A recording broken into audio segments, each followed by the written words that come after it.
मीर साहब, missing persons का मामला बढ़ता जा रहा है, आप भी एक मसर आवाज़ हैं, क्या कहेंगे ताज़ा केस में? ये कोई नई बात तो नहीं है, कितने शायर उठाए हैं। आपको नाम याद है? आप लोग ये जो नाम याद है आपको, शायर कितने कौन कौन उठाए? हबीब जालिब उठाए गए। वो हबीब जालिब और फैज साहब गिरफ्तार होते थे। जी जी, गायब नहीं होते थे, वो गिरफ्तार होते थे। तो जनरल अयूब खान में और जनरल ज़ियाउल हक में ये फ़र्क था कि वो जब फैज़ अहमद फैज़ को और हबीब जालिब को और अहमद फराज को वो गिरफ्तार करते थे, उठाते नहीं थे। अब जब से सिविलियन गवर्नमेंट्स आई हैं तो मुदस्सर नारो लाहौर से 2018 में उसको उठाया, गिरफ्तार नहीं किया। और ताबिश वसीम बलोच उठाया और फिर उसकी लाश मिली, और अब इसको अहमद फराद को उठाया। मुझे अफसोस हुआ है कि अगर उसको पेश कर देते तो मसला ख़त्म हो जाता, लेकिन अब रियासत ने पता नहीं क्या फ़ैसला किया हुआ है कि पूरी दुनिया में पाकिस्तान को बदनाम करना है। क्या लगता है पेश करेंगे आगे? ये अब अल्लाह करे कर दें पेश, अगर नहीं करेंगे तो उनको कौन पूछ सकता है? जज साहब सिर्फ ऑर्डर ही पास कर सकते हैं। सर फिर ये सिस्टम कैसे चलेगा सर? सिस्टम फिर कैसे चलेगा? सिस्टम चलता रहेगा, लेकिन ये आपका जो सिस्टम है ना, इसको बंद करने की कोशिश कर रहे हैं वो। अच्छा, ये अटॉर्नी जनरल ने इतनी यकीन दहानी करवाई है, बड़े उनके चेहरे के तासुरात से वाज़े लग रहा था कि जैसे वो कुछ ना कुछ करने जा रहे हैं। अटॉर्नी जनरल साहब एक बहुत अच्छे आदमी हैं, बड़े ज़िम्मेदार आदमी हैं। उन्होंने कोशिश की है कि मसला किसी ना किसी तरीके से हल हो जाए, और आप भी दुआ करेंगे मसला हल हो। सोशल मीडिया पे ये पाबंदियाँ लगा रहे हैं, ये पहले पीटीआई के दौर में भी टीका कानून बनाएगा, उस वक्त आपने बड़ी आवाज़ उठाई। अभी भी सर कोई लाहेअमल बना रहे हैं साहब? लाहेअमल आप भी बनाए ना, आप पाकिस्तानी शहरी हैं, हम आपके साथ, आप कोर्ट में पिटीशन फाइल करें कि ऑलरेडी जर्नलिस्ट प्रोटेक्शन बिल मौजूद है।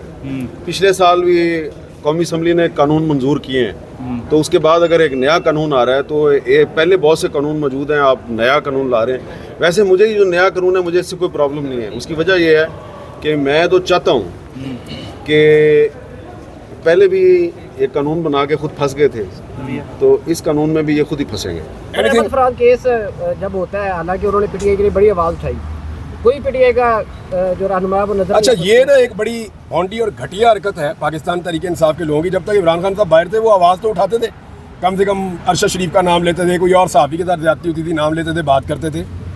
मुझे अच्छी तरह याद है, छोटा सा भी इंसिडेंट होता था ना इमरान खान के दौरे हुकूमत में किसी सहाफ़ी के साथ, तो सारी की सारी अपोजिशन बाजमात उनके घर जाती थी। पाकिस्तान तहरीक इंसाफ का और इस वक्त की अपोजिशन का ये रिकॉर्ड है कि जितना जुल्म इस वक्त सहाफ़ियों के साथ हुआ, एक सहाफ़ी कल कत्ल हुए हैं, एक को 3 गोलियां लगी हैं, वो हॉस्पिटल में पड़े हुए हैं। अहमद फरहाद जो है वो गायब है पिछले 10 दिन से ऑलमोस्ट। जो समी इब्राहिम साहब के साथ हुआ, जो आर्या मकबूल जान साहब के साथ हुआ, जो सिद्दीक जान के साथ हुआ, जो बाकी सहाफ़ियों के साथ हो रहा है, क्या कोई अपोजिशन उनके दरवाजे पे गई, उनसे बात की? एक्चुअली तो देखें, अगर लड़ाई है डेमोक्रेसी के लिए, लड़ाई है रूल ऑफ लॉ के लिए, और लड़ाई है आज़ादी इज़हार राय के लिए, तो फिर तो इस लड़ाई के अंदर जो जो आदमी आवाज़ उठाने की सदा काट रहा है उसके साथ जाके इज़हार यकजहती करनी चाहिए अपोजिशन को।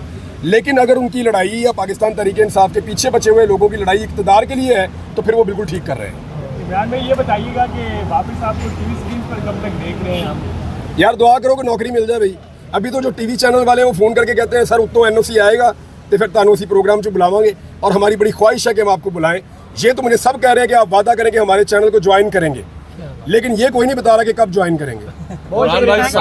साइफर का इसी इस्लामाबाद हाई कोर्ट में कुछ देर बाद फाइनल समात है, ज़्यादा इम्कानात यही है कि ऐसा लगता है कि ये एक आधे हफ्ते में अब ये ख़त्म हो जाएगा। उसको और घसीट नहीं सकते और खींच नहीं सकते, कुछ और नहीं होगा तो सज़ा मुअत्तल हो जाएगी। इसको और नहीं घसीट सकते, जो मुझे दिखाई दे रहा है। इसीलिए आपने देखा है कि नए केसेस जो है उनको फौरी तौर पे एक्टिवेट किया गया।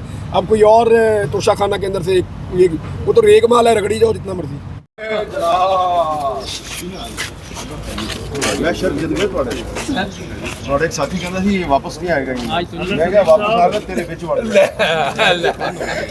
वो बकायदा आगे की खलो भी गया ऐसा नहीं सिर्फ ऐसा तक गल नहीं खलो भी गया।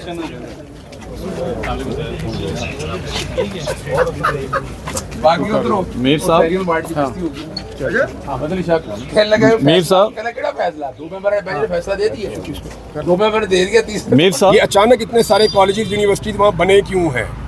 उनके पीछे कौन है? वो किसका काला धन है जो वहाँ पे पहुँचा है? ये चेक किया जाए। तालीम के इस धंधे में कौन कौन इन्वॉल्व है? एक तालिब इल्म से कितने पैसे झाड़े जाते हैं, कॉन्ट्रैक्टर कितना पैसा खाते हैं इस धंधे के अंदर, और वहाँ के लोग पाकिस्तानी तलबा से नफ़रत क्यों कर रहे हैं, ये मुझे वहाँ लोगों ने बताया। वो ये कह रहे हैं कि जिस तरह से इनके निज़ाम के अंदर हमारे लोग घुस गए हैं ना, और जिस तरीके से हमारे लोग वहाँ पे सिस्टम को या तालीमी सिस्टम को ऑक्यूपाई कर रहे हैं, उनके अंदर और उनके तलबा के अंदर एक रिएक्शन है स्पेशली पाकिस्तान के ख़िलाफ़। ये वहाँ पे तलबा ने मुझे ये बात बताई है। इसकी जान को शदीद खतरात लाहक हैं। तो टाइम बदलते वक्त और बदलते हालात के जो ख़ुद साख्ता तकाज़े हैं, इनको पूरा करने के लिए अब अगर कोई ऐसी रिपोर्ट आती है सिक्योरिटी इदारों की, तो हम उसको 100% जो है वो बिल्कुल as a piece of paper जो है वो कंसिडर इसलिए करते हैं कि इमरान रियाज खान जो है वो एक प्रोमिनेंट पाकिस्तान के सबसे प्रोमिनेंट जर्नलिस्ट में से एक हैं। आप जानते हैं कि इमरान रियाज खान को, जैसा मैंने बताया कि 2 साल में जिस मैसिव लेवल पे विक्टिमाइज़ किया, जो कुछ इमरान रियाज से मुतल्लिका रिपोर्ट्स हैं, जो कुछ इमरान रियाज से मुतल्लिका जो है मामलात हैं, वो पब्लिक डोमेन में हैं, और इन्हीं रियासती और सिक्योरिटी इदारों की तरफ से रिपीटेड विक्टिमाइजेशन को जिस अदालत ने तमाम की तमाम मुल्क भर की अदालतों ने जिस तरह ब्रशसाइड किया और जिस तरह स्क्रैप किया है, आई रिपीट, जिस तरह स्क्रैप किया कि ये सारी की सारी मनगढ़ंत और बेबुनियाद है, उसकी रोशनी में कोई ऐसी चीज़ जो है वो हम नहीं समझते या है नहीं है कि मोहम्मद इमरान रियाज खान के बारे में सिक्योरिटी इदारों की किसी किस्म की कोई रिपोर्ट की कोई कानूनी या आइनी हैसियत हो। तो यही वो अब चीज़ है कि नेक्स्ट डेट ऑफ हेयरिंग, जो कि अब अगले हफ्ते में बुध वाला दिन जो है वो अदालत ने मुकर्रर किया है डेट ऑफ हेयरिंग के लिए। अदालत को बताया गया कि मोहम्मद इमरान रियाज खान जो है इन्होंने हज के लिए ट्रैवल करना है, और आप जानते हैं कि ये टाइम कंस्ट्रेंट किस्म के इशू है, जहाँ पे हज के जो तकाज़े पूरी करने के लिए एक मखसूस डेटें हैं जिसमें ही ट्रैवल करना जो है वो लाजिम है। ये इत्मीनान में रहें और ये इत्मीनान रखा जाए कि मोहम्मद इमरान रियाज खान ने अगर पाकिस्तान से बाहर ही जाना होता तो पिछले साल भी मोहम्मद इमरान रियाज खान ने 2 मरतबा इंटरनेशनल ट्रेवल्स किए हैं और दोनों मरतबा वो पाकिस्तान वापस आए हैं। और इस बार भी अगर ये फ़र्ज़ी बुनियादों पर, रस्मी और अलामती बुनियादों पर कोई खदशात इस तरह के बनाए जाते हैं तो इसकी किसी किस्म की कोई इखलाकी, कानूनी या आइनी हैसियत कतई तौर पर मौजूद ना है। मज़ीद जो दलाइल अदालत ने तलब किए हैं नेक्स्ट डेट ऑफ हेयरिंग पे हम उसको कॉम्प्रिहेंसिवली अदालत के सामने रखेंगे। Law of the land is totally settled.